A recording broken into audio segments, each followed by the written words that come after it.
Fisherman's Rib is a knit stitch that enables us to make extraordinarily wide fabric for the number of stitches involved. This adult-sized hat with worsted weight yarn was knitted on only a 45 peg width using a double knitting board, so actually you had almost twice that many stitches. The shaping is almost magical. We begin in 1x1 rib, otherwise known as knit 1 purl 1 rib. Then change to Fisherman's Rib, creating greater width and also, by the way, lots of warmth. Change back to knit 1 purl 1 rib, which begins to draw the crown in. Then transfer stitches off of every other peg, but we're not moving them all the way across the board, just removing them from individual pegs to reduce the stitch count and create the final part of the crown shaping. This is a super easy, nicely fitted hat, and a free video pattern for it exists separately from this video. Here I want to go into detail about how we create Fisherman's Rib because it's such a multi-purpose fabric. If you have available a knitting board like this one that allows you to offset the pegs, that makes it a little bit easier. This knitting loom is called the Noble Knitter, and unfortunately it's no longer being made. Its creator has retired. Instead of one set of holes to align the two boards, this one was made with two sets of holes. So if we put our screws through this hole and this hole, it will cause the pegs to alternate rather than be exactly opposite one another.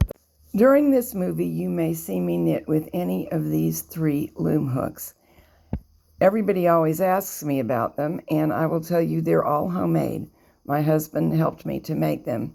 And there are videos about making all of them, so I will put a link in the program notes to each one so that if you want to, you can make yourself similar tools. First, I'll show you how to work Fisherman's Rib on the loom that does have offsetable pegs.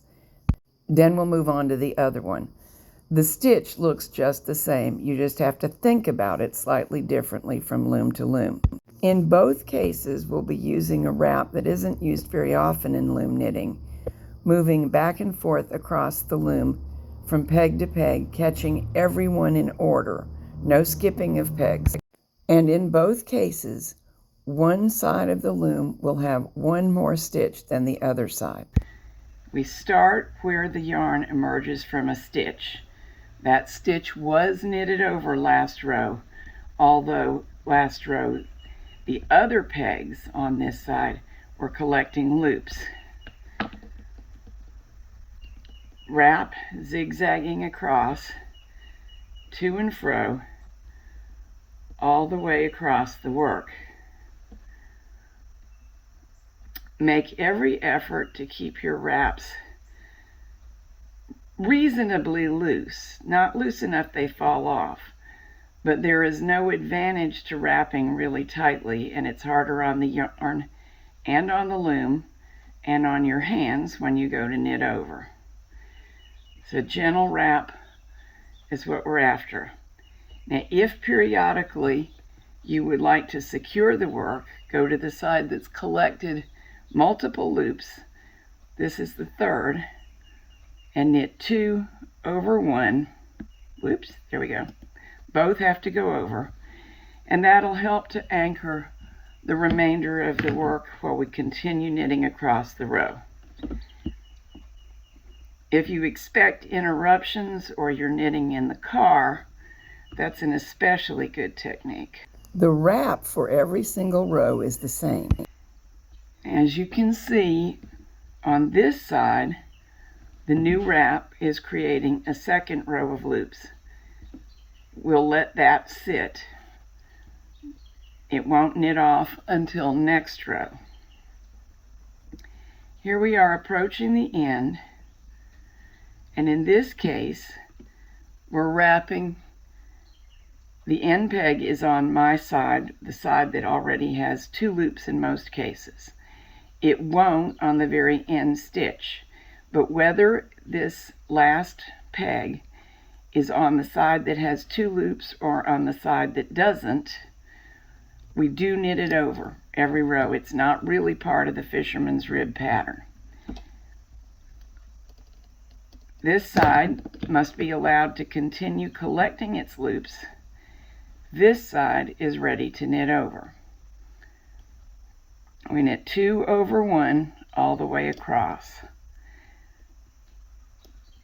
Because of the particular yarn I'm using being soft and flexible, and because I did not wrap overly tightly, I have no problem knitting 2 at once. However, if you did have a problem, you would get the identical net effect by knitting over 1, 2, 1, 2. You can see that if you do that, they tend to get a little bit loose. So after knitting, you can pull down to prevent anything from falling off untimely.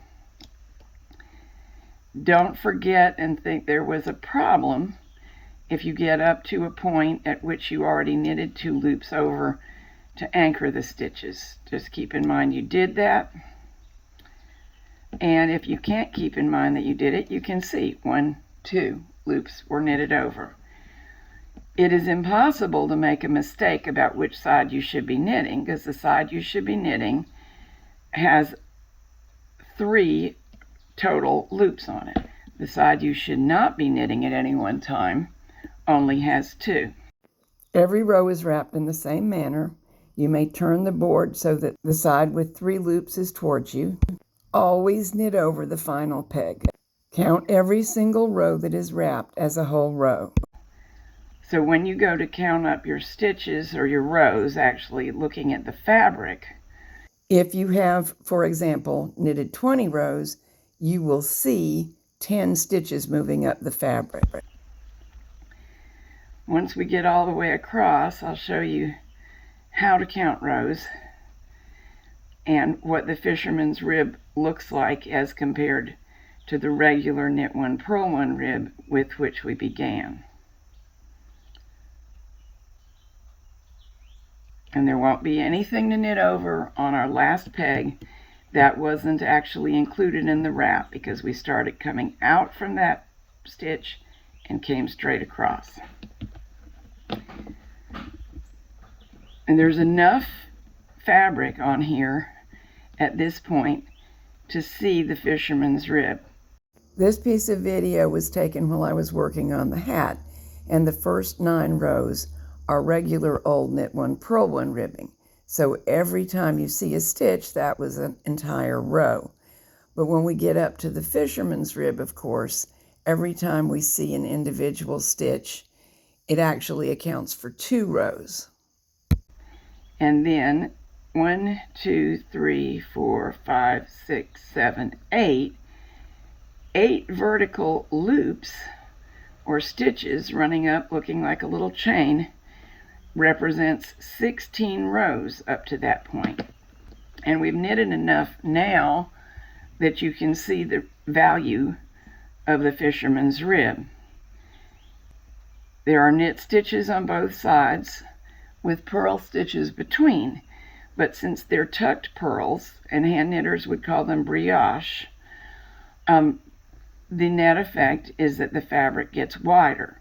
It's also not as long as regular knit 1 purl 1 ribbing would be. And that's how we're getting automatic shaping without having to increase above the rib and reduce stitches up in the crown. Let's start wrapping the next row to see what happens. The yarn emerges from this stitch. We do not rewrap that peg. Go straight across, then back and forth. And now the opposing board to the one we just knitted is getting 3 loops on every peg. And of those 3 loops, we will knit 2 over the top one and proceed with Fisherman's Rib. Now let's do it on the other loom. If the pegs on your loom can be set up to be in alternate positions on the 2 boards, and some looms actually come like that, some fixed looms are made that way, then the wraps will appear straight across when working Fisherman's Rib. If your pegs must remain exactly across from each other, the wraps will appear slightly angled in order to make the stitch work properly. The board nearest us in this picture does have one more peg in work than the backboard does. These are the two end pegs on the board nearest us.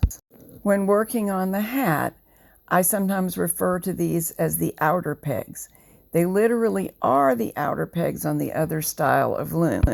With this style of loom, if you wrap as I have shown you, they will function as the outer pegs and produce the stitch properly, even though they're not the outermost pegs in as literal a sense as they are on the other loom setup. Yarn emerges from this stitch.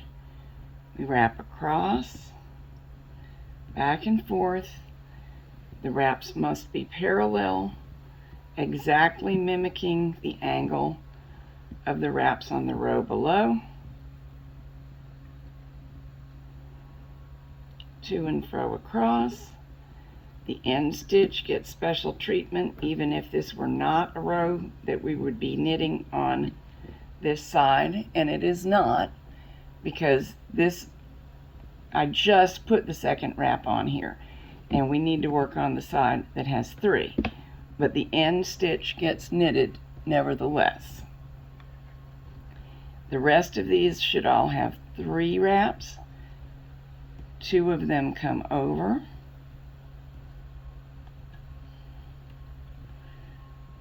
They may be knitted both at once, as I'm presently doing, or if you have any difficulty with that, one at a time, as long as it happens on the same pass while knitting the same row.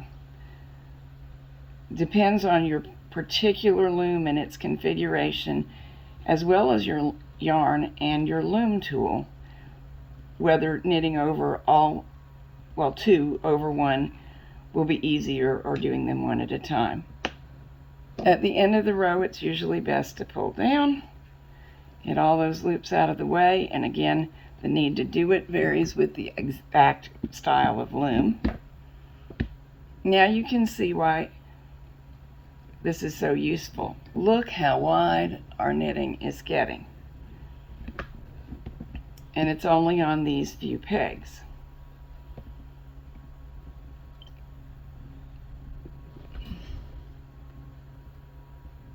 End stitch, yarn emerges from it. You may be tempted to wrap directly across, but that would be wrong. End stitch, wrap across, absolutely parallel and aligned so that we're wrapping right on top of the angle of the previous row of wraps.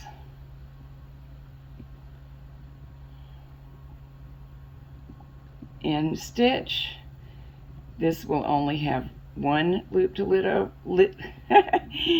knit over or lift over, and I tried to make a combined word. All of the other pegs on this side have 2 loops.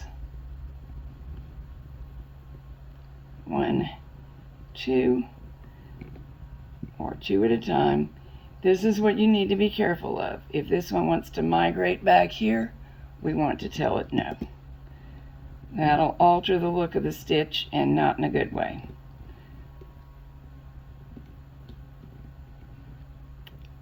Two over 1. And every row is like the ones you've just seen. I'm swatching here for a blanket with number 5 yarn, and I will make a video about that shortly.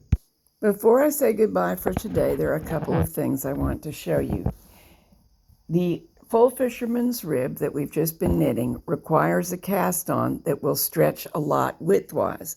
Otherwise, it would restrict the width of the fabric. Very often I use the figure 8 cast on for this. But if you are just designing something for yourself, experiment and see what works. Anything attractive that stretches enough, or that stretches enough and can be made attractive by hand finishing later, is workable. But you do not want to ruin the character of the fabric by using too skimpy of a cast on. Also, I have a lot of loom knitting patterns, and they are all available on my Ravelry store, which is this, and I will put a link in the program notes. Basically, I ran out of room on my website, so all of the loom knitting patterns have been moved to Ravelry. Please read the category description carefully, because I also have lots of machine knitting patterns, and only a really advanced loom knitter would be able to translate those from machine knitting terms to loom knitting terms. So I want to be sure that you get what you want. It's all clearly labeled. Just pay attention while shopping to make sure you're getting a loom knitting pattern and that it will work for the kind of loom with which you're knitting, because I've knitted on tons of them and designed for most of them. So happy knitting. I'll see you soon with the finished hat pattern and with a blanket pattern.